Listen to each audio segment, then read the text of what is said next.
সমাজের সব স্তরের মানুষের মধ্যে যে যন্ত্রণা, ক্ষোভ, তার বহিঃপ্রকাশ আমরা দেখছি। আমরা সাংবাদিকরা, তারাও তো মানুষ। আমাদের মনে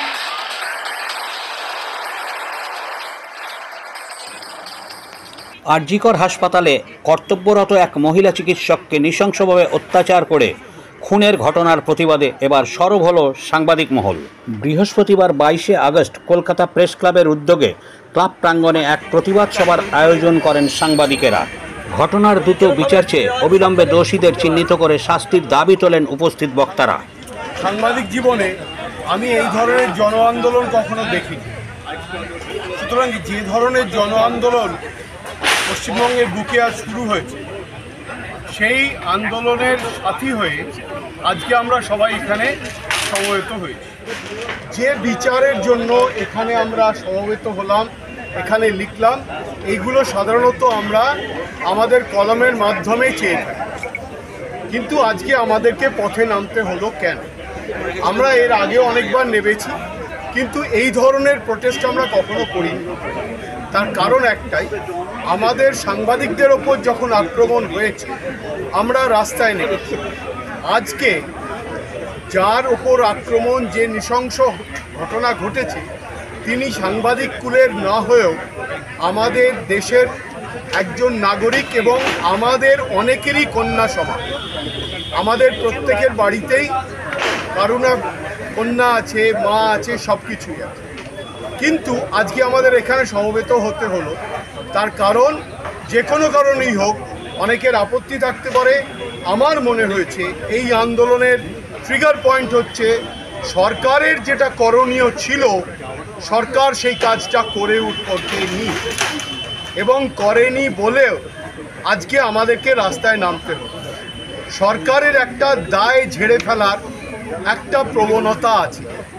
মুখে তারা যা বলছে তার সঙ্গে আমাদের যে ধরনের আমরা বিচার চাইছি কিংবা মানুষ চাইছে, তার বিচার পদ্ধতির সঙ্গে সরকারের বিচার পদ্ধতির মিলটা একেবারেই হচ্ছে। এরকম একটা ঘটনা ঘটে গেছে, নারকীয় ঘটনা ঘটে গেছে এবং আমাদের এই প্রিয় শহরে ঘটে গেছে। এখানে সমাজের সব স্তরের মানুষের মধ্যে যে যন্ত্রণা, ক্ষোভ, তার বহিঃপ্রকাশ আমরা দেখছি। আমরা সাংবাদিকরা, তারাও তো মানুষ। আমাদের মনের মধ্যেও সেই একই রকম আলোড়ন চলছে এবং যে কারণেই আমরা সবাই আমাদের মতো করে আমাদের যে প্রতিবাদ, সেই প্রতিবাদটাকে জানাচ্ছি। আর কোনো মিছিল হবে বলে কিছু খবর আছে? সেটা যারা প্রেস ক্লাবে আমার সিনিয়র যারা রয়েছেন, সিনিয়র দাদাদিরা, তারা বলতে পারেন। আচ্ছা, এই যে প্রতিবার বিচার হবে বিচার হয় না, সিবিআইয়ের হাতে গেল, এবার কি মনে হচ্ছে এটা কোনো অ্যাকশন হতে পারে?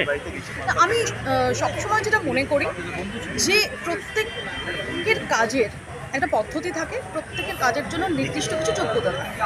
সেক্ষেত্রে দাঁড়িয়ে কলকাতা পুলিশ তদন্ত করেছে, তারপর সিবিআই এর হাতে গেছে। আমি তদন্তকারীদের ওপরই আস্থা রাখি। যে কর্মসূচি পালন করা হচ্ছে, এই কর্মসূচি খুব জরুরি ছিল, খুবই জরুরি ছিল। আমরা একটু দেরি করেছি, আর একটু আগে করা উচিত ছিল। এবং এটা ভয়ঙ্কর ঘটনা, তুমি তো নিজের সাংবাদিক হিসেবেও জানো যেটা সাংঘাতিক অবস্থা। এবং সাংবাদিকরা যদি প্রতিবাদ না করার কী করবে? আমরা তো করবই, কারণ আমরা সমাজ সচেতন ব্যক্তিত্ব। আমরা বহু সুখ দুঃখের সঙ্গে, মানুষের সুখ দুঃখের সঙ্গে জড়িত, আমাদের প্রতিবাদ করতেই।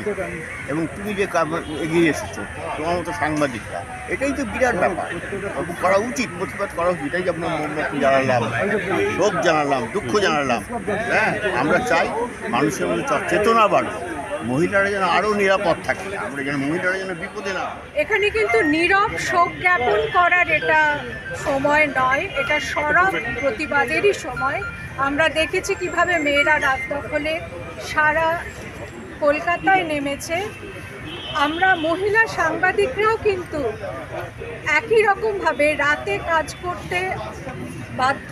আমাদের কাজের একটা শর্তই হচ্ছে যে আমাদের রাতে কাজ করতে হবে এবং সেক্ষেত্রে আমরা একই রকমভাবে বিপন্ন, নানা ধরনের বিপদের মধ্যে, নানা ধরনের পরিকাঠামোর অসুবিধার মধ্যে যেমন সব মেয়েদের কাজ করতে হয়, সেরকম মহিলা সাংবাদিকদেরও কাজ করতে হয়।